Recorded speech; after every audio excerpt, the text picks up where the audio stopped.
அம்மாவுக்கு வந்து கோவம் வருது. "ஏய் பேசிகிட்டு இருக்கும்போது சும்மா தொண வந்து பேசிக்கிட்டே இருக்க, நொய்ன்னு கேட்டுக்கிட்டே இருக்க" அப்படின்னு சொல்லி அந்த பையனை வந்து திட்டுறாங்க.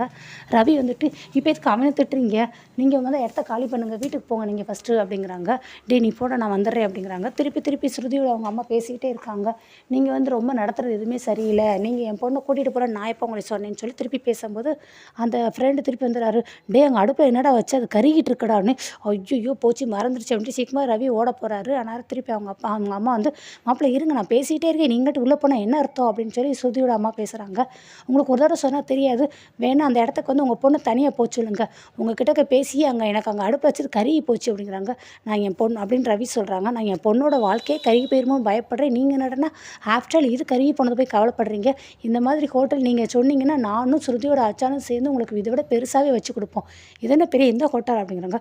"ஐயோ நீங்கள் முதல்ல இந்த இடத்த விட்டு காலி பண்ணுங்க போங்க" அப்படின்னு சொல்லி ரவி வந்து பயங்கர கோவத்தில் பேசுகிறாரு.